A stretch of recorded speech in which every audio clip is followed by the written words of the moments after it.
I've got one other informational item to cover in sort of the opening here, and that is, you know, when Israel was divided between the southern kingdom and the northern kingdom, right? After King Solomon and Jeroboam took the absolutely horrendous step of trying to keep the people from coming down to Jerusalem for the feasts. So he tried to make it easy for them to find some other place to go. And so he set up two what? In the northern kingdom of Israel, he set up two objects. Golden calves. Golden calves. He set up two golden calves. And he put those golden calves in two locations. What are those two locations? Anybody remember? Dan, the city of Dan, yes, which is right up here, just at the base of Mount Hermon, Dan, which is near Banias. Is that how you say that? Banias. That's near where Banias is, which is where we're going tomorrow night. Okay, so he put one of the golden calves in Dan. He put the other golden calf in? No? Where? The name of the city? Bethel. Bethel. Where's Bethel? So here's Jerusalem. Bethel is just a little bit north. So the whole northern kingdom, the southern border was right here. The northern border was right here. So he put the golden calf, one on the southern border, just about as far south as you could go. And he put one on the northern border in Dan, just about as far north as you can go. Now, this idea has been somewhat interesting and sort of confusing to me, but I'd like to just give you a thought about how to think about the two golden calves. Because when we think about good and bad, you know, we think of Jerusalem and we think of good, that's God, you know, and then we think of you know, that's light, and then there's darkness, you know, what Jeroboam did was darkness. But the darkness wasn't singular, it was dual. He put darkness in Dan with the golden calf, he put darkness in Bethel with the golden calf. So I just wanted to give you a structure to think about in your mind, which has helped me tremendously over the last couple of years. And that is that darkness has two flavors. There's a spectrum. Dan was the outpost. It was where anything goes kind of place. All kinds of worship there. The Canaanites were worshiping their deities before.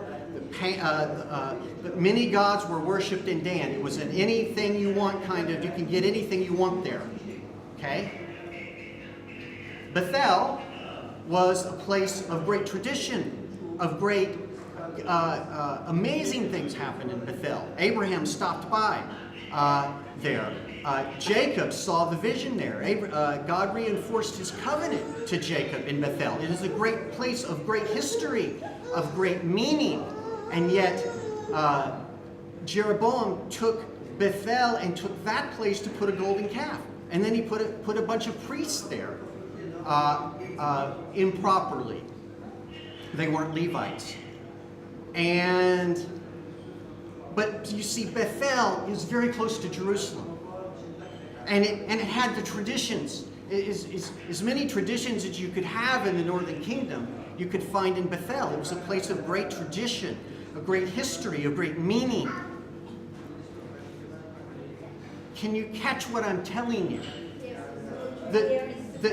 The two extremes, Dan on the north, Bethel on the south. When I talk about Dan, can you hear the liberal approach to life, as in the left?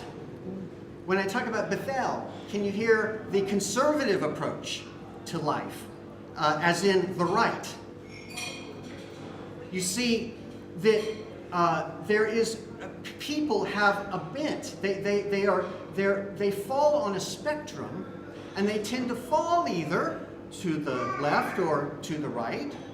It doesn't mean it's wrong, but there is a way of living that causes us to fall into the left or right, and that can be perverted. There can be wonderful things about the conserving moral features of society, and there can be wonderful things about trying to care for everyone and to find a way for everyone to live well.